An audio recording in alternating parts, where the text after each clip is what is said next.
But right now, joining us, a guy that is right now on cloud nine with all of his Oakville Blue Devil teammates, a goalkeeper that has really started to turn heads all over Ontario, Matt George. Matt, welcome, my friend. Thanks for having me.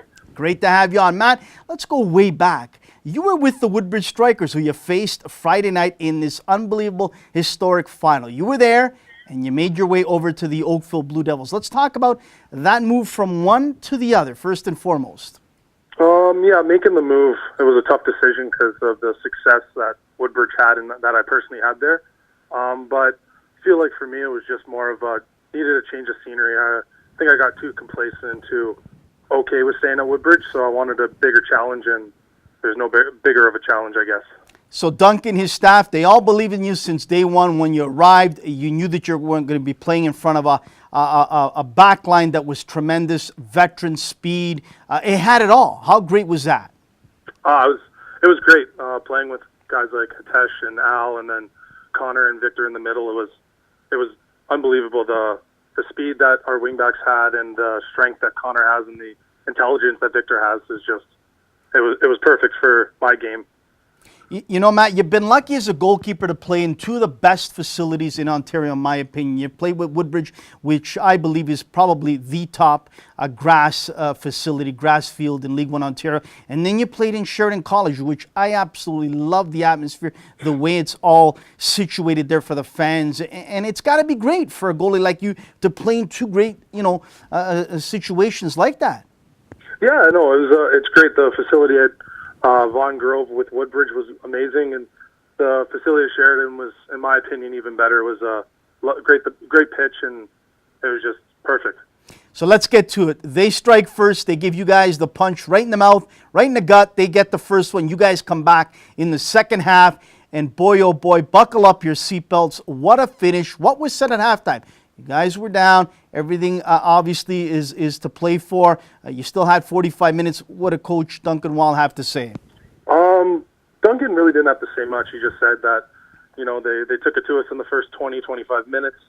Then it sort of balanced out for a bit, and he didn't really have much to say. We all knew what kind of game we were getting into, and we knew that Woodbridge wasn't going to roll over and give it to us. So sort of just had to buckle down and get the win, and it sort of helped that when we came in at halftime, Woodbridge sounded a little cheery, like it was already done. So that gave us a little more extra motivation as well. Physical second half. I got to watch it all. Matt, first half wasn't as physical as I expected. Maybe the first 5 minutes or so, but I expected a little bit more physicality. Second half, boy, oh boy, watch out. This is what everyone expected. You don't like them. They don't like you. And it was watch out. Everyone went for every ball at every situation. Yeah, we're both very physical teams. We both play a very strong style of football.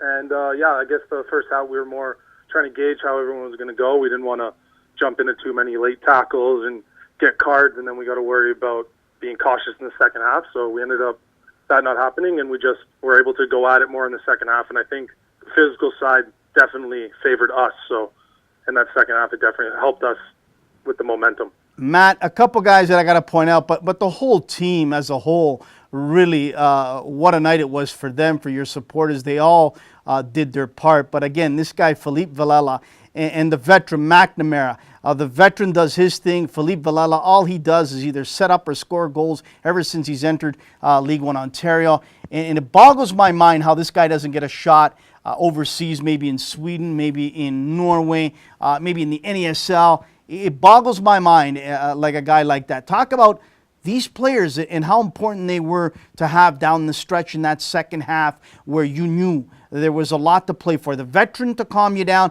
but also the guy you knew could put the ball in the back of the net. Yeah, the reason I went to Oakville was for one reason. I wanted to play with Phil. He's arguably, in my opinion, the best player in our league, hands down. He does the little things that you wouldn't expect your superstar to do.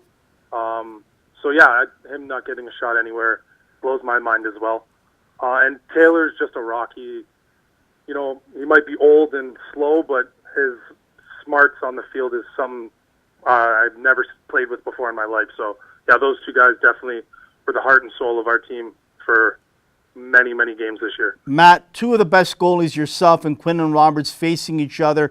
It couldn't have been anything more than everyone that came out to watch a final like that, and it ends up in a shootout. It was unbelievable to watch. The emotions, the feelings, and then you guys prevail. You come out on top, and I see you make a beeline. You ran right to someone right after that whistle was blown to end it all, and you won it. Who did you make that beeline for? I can almost guess it had to be your dad. Yeah, I knew it. It was my dad. Before the game even started, he wasn't allowed to talk to me because he was way more nervous than I've seen him in years. As much as I've been on the pitch coming second for 3 years in a row, he was more upset about all those second places than I was. So right after that game, I had to go right to him, and it was something that he thanks me for ever since. So now you wake up Saturday morning and you say to yourself, we're playing in the Canadian Championship. We could go up against TFC, the Montreal Impact, Vancouver Whitecaps, Ottawa Fury, FC Edmonton. And of course, the Quebec counterpart. But this has got to be something that you've dreamt about growing up here in Canada, to play in a competition like this, and now you're going to get that chance, man. Yeah, it's unbelievable, the change that's happened in League One ever since the first year.